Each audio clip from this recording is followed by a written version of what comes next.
Hi friends, welcome back to Nazeema logs friends. మీ ముందుకి ఈరోజు వచ్చేసిన వంట మా నాయనమ్మ గారు ఈరోజు ములక్కాడ పులుసు తను ఎలా వండుకుంటుందో చూడండి ఫ్రెండ్స్.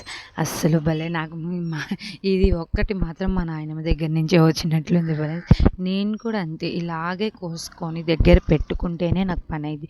అప్పటికప్పుడు ఫాస్ట్గా అనేది కొంచెం చేయను.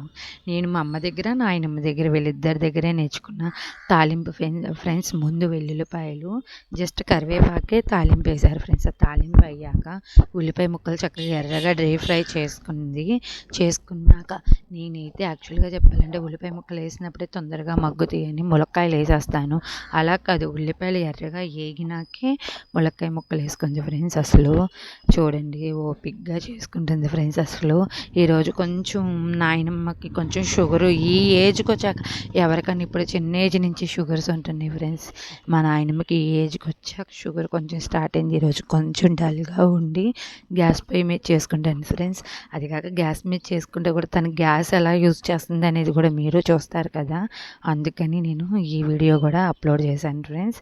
చూడండి ఫ్రెండ్స్, చక్కగా వేపుకున్నాక ఉల్లిపాయ ముక్కలు వేపుకుని పసుపు తర్వాత సాల్ట్ అన్నీ ఎంత చక్కగా వేసుకుందా ఫ్రెండ్స్. అసలు ఈ ఏజ్ వచ్చేపాటికి మనం నిజంగా మనం ఇలా ఉంటామా అసలు చెప్పండి ఫ్రెండ్స్. అసలు ఇంత ఓపికగా మనం చేసుకోగలుగుతామా చెప్పండి. అసలు తనకి ఇంకా 3 స్పూన్స్ అని లెక్క కాదు, చేత్తోనే వేసుకుంటుంది. తను వేసుకొని వండుకుంటుంది ఫ్రెండ్స్. చక్కగా చిన్ని కూరదాకులు చిన్ని చూసారా ఫ్రెండ్స్. ఉప్పు నేనైతే యాక్చువల్గా ముందే వేసుకుంటాను, తాను అన్నీ వేగాక పసుపు ఉప్పు వేసాకే ములక్కాయ ముక్కలు వేసుకుంటుంది ఫ్రెండ్స్. నేను కోడిగుడ్లు వేసుకోవచ్చు కదంటే పులుసులో కోడిగుడ్లు నాకు ఇష్టం ఉండదమ్మా. నా పులుసు అయితే బాగుంటుంది, నాకు ములక్కాయ పులుసు అంటేనే ఇష్టం అని. అసలు నీళ్ళు చాలా తక్కువ ఫ్రెండ్స్. అసలు ఎక్కువగా నూనె ఈ ఏజ్కి వచ్చిన ఏడుశనగ నూనె తప్పితే పూర్వకాలపు వాళ్ళు అంతే కదా, సన్ఫ్లవర్ కానీ ఏ నూనె వాడదు ఫ్రెండ్స్. ఓన్లీ ఏడుశనగ నూనె తప్పితే ఏ నూనె వాడద్దు తను. ఏడుశనగ నూనె వేసుకుంటేనే కర్రీస్ అనేవి టేస్ట్గా ఉంటాయంట. ఒక్కొక్క పద్ధతులు కదా ఫ్రెండ్స్. మా నాయనమ్మ గారికి మా మదర్ చేసేవి, మా మదరు వంట మాస్టర్ ఫ్రెండ్స్. అసలు తను కొన్ని వందల మందికైనా అవలీలుగా వండేస్తుంది, అన్నీ చేస్తుంది. అసలు బిర్యానీ కానించి స్వీట్స్ కానించి ఆల్మోస్ట్ బిర్యానీ ఏంటి, నూడిల్స్ ఏంటి, ఆల్మోస్ట్ అన్నీ ఇప్పుడున్న హాస్టల్లో హాస్టల్ పిల్లలకి ఆల్మోస్ట్ స్నాక్స్ కానించి అన్నీ చేయాలి.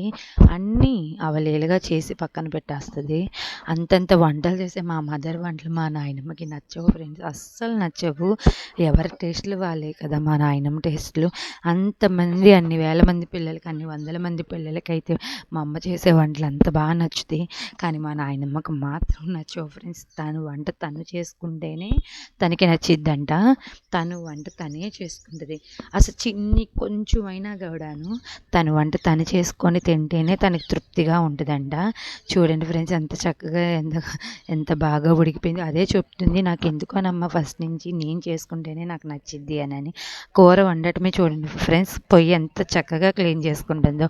ప్రతిసారి అంతే, గ్యాస్ పొయ్యిని చాలా జాగ్రత్తగా వాడిద్ది.